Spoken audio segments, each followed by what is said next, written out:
You may have heard the saying, we have one mouth and two ears, so we should do twice as much listening as we do talking. And in fact, we actually do spend more time listening. But oftentimes when I ask students at the beginning of the semester, hey, what do you think you'll actually learn in this class? I think in the years I've been teaching, only 2 times has someone said, listening. So to get you thinking more about listening and how it's a vital part of the communication process, we're going to discuss, well, what is listening? We'll look at some listening myths. We'll look at different types of listening that exist as well as ways we listen. We'll even look at non-listening and some guidelines that we should take to have more dialogic listening overall.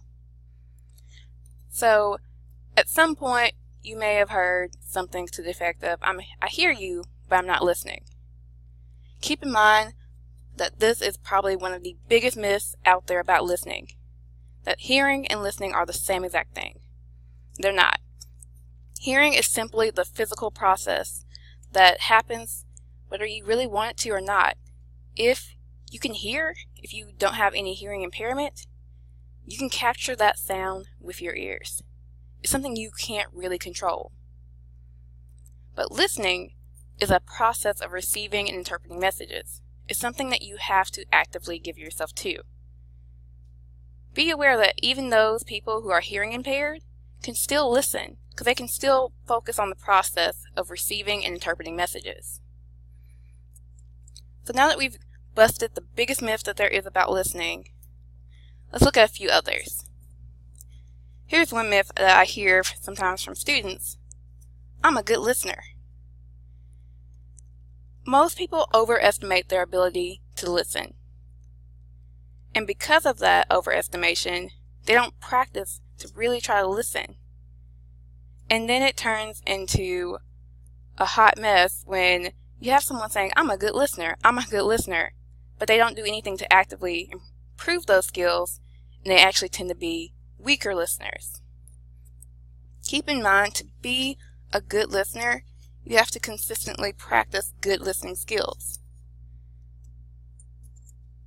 The next myth, effective listening is hard to learn. While listening is difficult, especially in the culture that we have right now, it's not impossible. It's not that hard to learn. You just have to train yourself.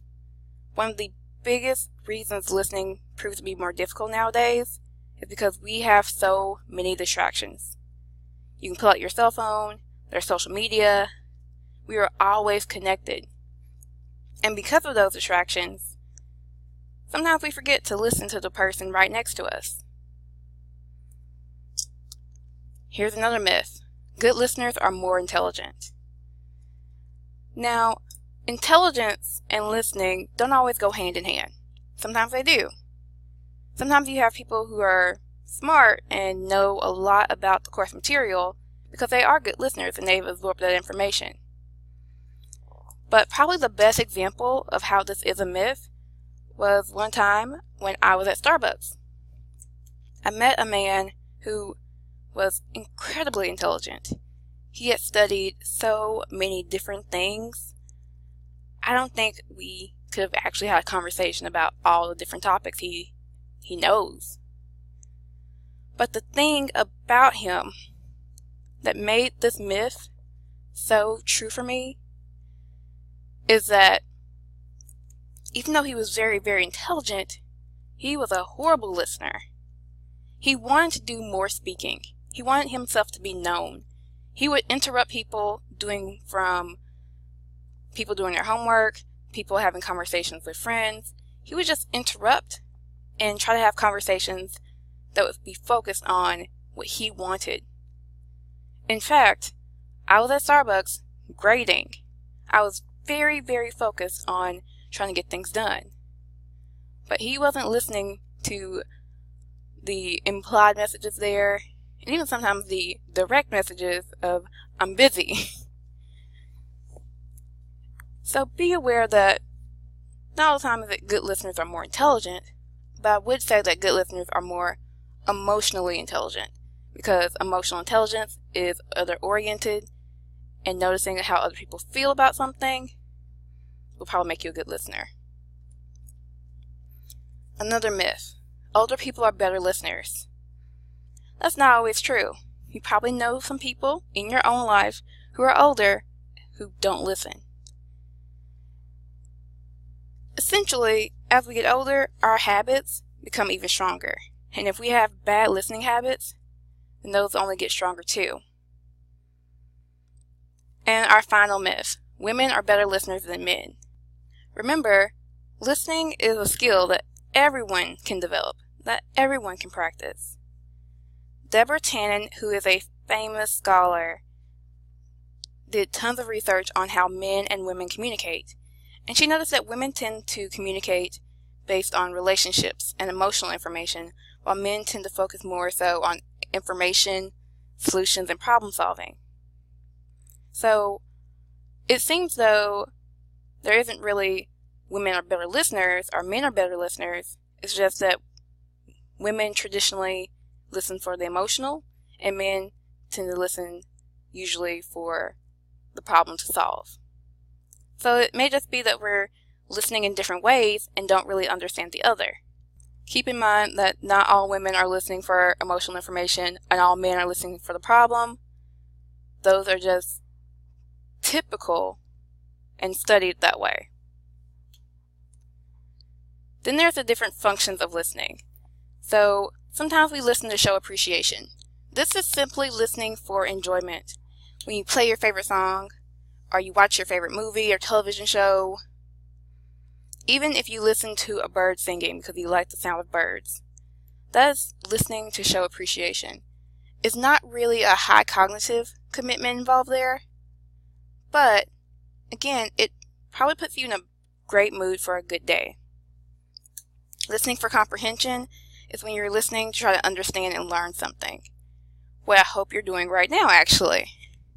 So in class, or whenever you go to hear a speaker, or if you're listening to a boss telling you new information, you're listening for comprehension. This does require more mental effort than listening for appreciation. There's even listening to show support. This is listening with empathy. You don't necessarily listen to exactly what's been said and analyze it, but you listen more so to be an ear for someone who's having a tough day. Maybe that person just needs to vent. Maybe they have good news or bad news. But you're here just to help them feel out their emotions. And then there's critical listening. Critical listening is when you evaluate a message, where you try to assess, okay, what are the pros and cons of this message? Is it true? Is it false? And this does require probably the most cognitive effort of any listening purpose I've discussed up here. Now, sometimes our listening is more active, such as the critical listening and listening for comprehension. We have to give more mental effort for it. Sometimes we contort our faces because we're really, really tuned in. But then there's also passive listening. So this, for example, could be listening for appreciation. When you listen to your favorite song, you don't use as much mental effort as when you're listening for the information on a test. But then there's also non-listening. This is those actions that at times appear like we're listening, but no processes are actually going on to interpret the message. So some of those non-listening methods are pseudo-listening, where you fake attention. This is the time where people at the end of a class will pack up all their things and just start nodding at whatever I say. And I know they're giving me all the right nonverbals, but nothing's actually going into their minds at that point. So if you find yourself giving the right nonverbals of, yes, I'm listening to you, shaking your head up and down, looking concerned, looking like you're questioning things, but you're not actually paying attention, you are pseudo-listening. Then there's glazing over, when you're so lost in thought and staring blankly out into space, sometimes daydreaming. In some ways, your nonverbals are showing that you're not paying attention at all. Again, this is a form of not listening. are ambushing, where you listen, and you listen critically, but you're not actually focused on the entire message. You're only focusing on the weaknesses of other people's positions. So this is sometimes used when people engage in debate. If you've ever had a friend in a debate with you, and immediately after you say the weaker side of your argument, they jump and they attack on it, that's ambushing. There's also prejudging, where we believe we know what the other person will say, where we put words into their mouth and we think, you're going to say this, so I'm going to preemptively strike. Be aware that when you're prejudging, you're again not really listening. You're not listening for what the other person's message truly is. There's even selective listening, where you choose what the main points are, regardless of the whole message. This can be where maybe someone said something mean to you, something that was critical of you, and you focus in on that one piece, and you miss the entire rest of what they said because you were so focused on that one piece of the message. There's even times where advising is a bad form of non-listening. When you advise, the overall goal is really to help someone and to give them support.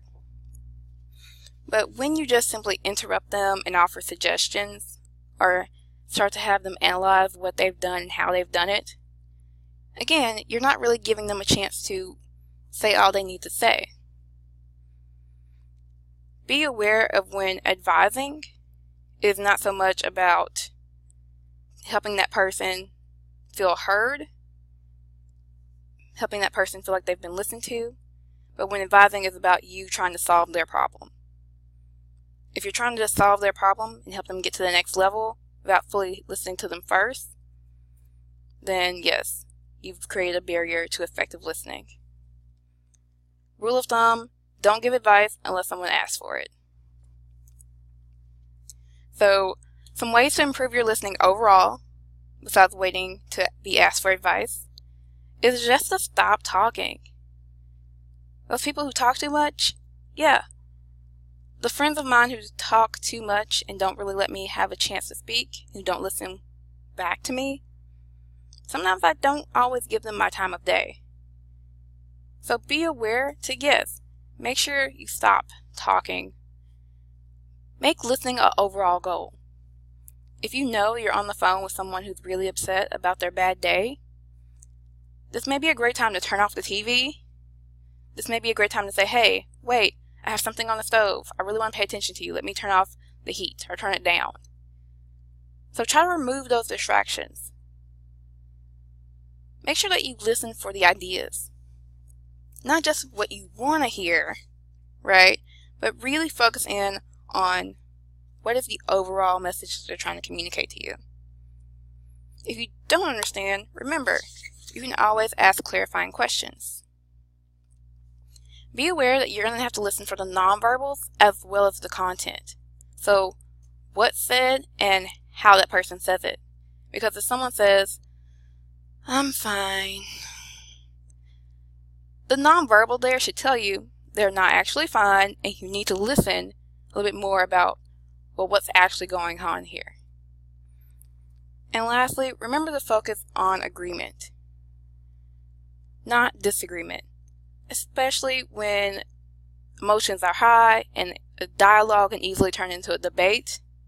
Remember, what is the overall message? How can we collaborate or reach some form of compromise so that we can find common ground? So that has been our lesson on listening. You've learned all the different concepts from the myths to how we listen, the ways we listen, even some of the non-listening styles that are out there, as well as some ways to improve your overall dialogic listening. So remember, you have 2 ears and only 1 mouth. You already know what to do with that.